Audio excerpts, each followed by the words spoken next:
مرشد Urdu professor M رضا سے آپ کی خدمت میں حاضر۔ آج کا ہمارا ٹاپک ہے جی مقاصد نظم و نسق کے مدرسہ، اور ہم ڈیٹیل سے جو ہے نا وہ آج ڈسکس کریں گے نظم و نسق کے مدرسہ، یہ بیس ہے اس کی، اور آگے ہم ڈیٹیل سے اس کو جو ہے وہ کریں گے۔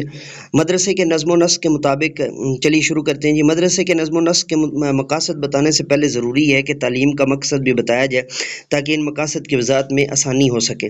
ماہرین تعلیم کے مطابق تعلیم ایک ایسی فعالیت یا ایک ایسا مشغلہ ہے جس کا تعین فرد اور سماج دونوں سے ہے۔ تعلیم کا اولین مقصد یہ ہے کہ بچے کی انفرادیت کی صحیح نشو و نما کی جائے، اور یہ نشو و نما مختلف علمی، اخلاقی اور سماجی نوعیتوں کے تجربات سے ہو سکتی ہے۔ مذکورہ بالا مقاصد میں بچے کی انفرادیت کو اہمیت دی گئی ہے، مگر بچے کی انفرادیت کو اس حد تک اہمیت دینا مناسب ہے کہ اس کی زندگی کا سماجی پہلو دب کر نہ رہ جائے، کیونکہ بچے نے بڑے ہو کر بہت سے فرائض سر انجام دینے ہیں۔ لہٰذا اس کی نشو و نما میں بچے کی زندگی کے تمام پہلوؤں کا خیال رکھنا ضروری ہوگا، جس کا اشارہ ڈاکٹر فضل محمد خان نے 1960 میں نے کیا ہے کہ تعلیم وہ عمل ہے جس سے بچے کو انفرادی اور سماجی نقطۂ نگاہ سے قابل بنا دیا جائے۔ تعلیم کا مقصد جان لینے کے بعد یہ بات واضح ہو جاتی ہے کہ نظم و نسق کے مدرسہ کی بنیاد چند مخصوص مقاصد پر استوار ہیں جو کہ درج ذیل ہیں۔ اولاً مدرسے کی جملہ فعالیتوں کو اس طرح مرتب اور منظم کیا جائے کہ بچہ اپنے فطری رجحانات اور صلاحیتوں کے مطابق نشو و نما پا سکے۔ دراصل بچہ پورے نظام تعلیم کا محور اور تعلیمی سرگرمیاں بچے کے گرد گھومتی ہیں۔ مدرسے کا عام انتظام ہو یا مدرسے نصاب کا تعین تدریس ہو یا ہم نصابی فعالیتوں کا انتظام، سب کچھ بچے کے نفسیاتی تقاضوں کو ذہن میں رکھ کر کیا جاتا ہے۔ چنانچہ مدرسے کی تمام تر تدریس اور سماجی فعالیتوں میں بچے کو آزادی کے ساتھ تعلیم حاصل کرنے کے مواقع مہیا ہونے چاہیے تاکہ بچے کی ذہنی، جسمانی اور معاشرتی نشو و نما ہو سکے۔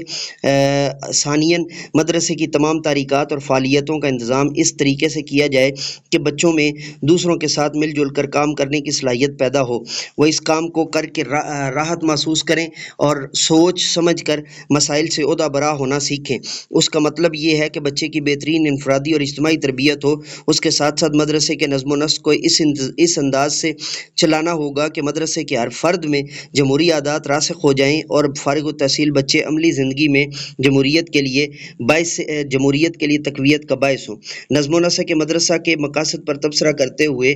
ایک ماہر تعلیم نے فرمایا، ہر نظام تعلیم کو اس معیار پر پرکھنا چاہیے کہ کیا وہ بچے کی منفرد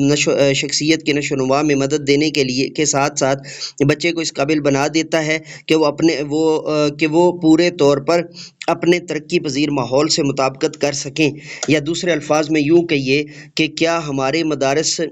بچوں کی خصوصی اور بہترین اوصاف کی نشو و نما میں کامیاب ہیں؟ کیا ان مدارس میں ایسی سہولتیں مہیا کی جاتی ہیں اور ایسے مواقع بہم پہنچائے جاتے ہیں جن سے بچوں کے خصوصی امتیازات اور ان کے قدرتی رجحانات کی پرورش ہو سکے تاکہ بڑے ہو کر وہ سماج کے لیے مفید ثابت ہو سکیں اور سماج کی صحیح خدمت کرنے کے قابل ہو سکیں؟ مدرسے کے عمل کے اصول کو بلند کیا جائے۔ ثالثاً اس کے بعد رابعاً اساتذہ میں رہنمائی کی صلاحیتوں کو بیدار کیا جائے۔ خامساً گروہی کوششوں کی حوصلہ افزائی کی جائے۔ سادساً مدرسے کی ضروریات کو پورا کیا جائے، اور سابعاً مدرسے کی کارکردگی کا متواتر جائزہ لیا جائے۔ مذکورہ بالا مقاصد سے ایک بات ثابت ہوتی ہے کہ نظم و نسق کی مرکزی شخصیت متعلم ہے جس کی ہمہ گیر جسمانی، ذہنی، اخلاقی اور جسمانی نشو و نما کا خصوصی لحاظ رکھنا ضروری ہے، جس کے لیے منتظمین مدرسہ کو چاہیے کہ وہ ان تمام سہولیات کو مہیا کریں جن سے بچوں کی نشو و نما کامیابی سے کی جا سکے۔ بہرحال کوشش یہ کی جائے کہ بچے کے ذہن کی صحیح نشو و نما اور اس کے جسم کی پرورش ہو سکے، نیز اس کے چال چلن میں پختگی اور اس میں فرض شناسی کا جذبہ صحیح طور پر بیدار ہو سکے، تاکہ وہ لائق اور ایماندار انسان بن کر قوم کی خدمت کر سکے۔ آج ہمارے یہاں اسٹوڈیو میں کچھ مسائل ہیں جن کی بنا پر میں آج کا لیکچر یہیں پہ جو ہے نا وہ کلوز کر رہا ہوں، اور اس کا جو ہے نا وہ پارٹ 2 انشاءاللہ آپ کی خدمت میں جلد پیش کر دیا جائے گا۔ چینل کو سبسکرائب کرنا، بیل کے آئیکن کو آل پر پریس کرنا مت بھولیے گا، اور اس کے ساتھ ساتھ میں یہ عرض کرتا چلوں کہ یہی لیکچر اگر آپ انگلش میں میڈیم میں سننا چاہتے ہیں تو مینٹور انگلش پروفیسر ایم اے رضا کو سبسکرائب کیجیے اور بیل کے آئیکن کو آل پر پریس کیجیے۔ اجازت دیجیے میرے ساتھ مل کر کے انسانیت کی بہتری اور تعلیم و تربیت کے لیے ایک قدم اور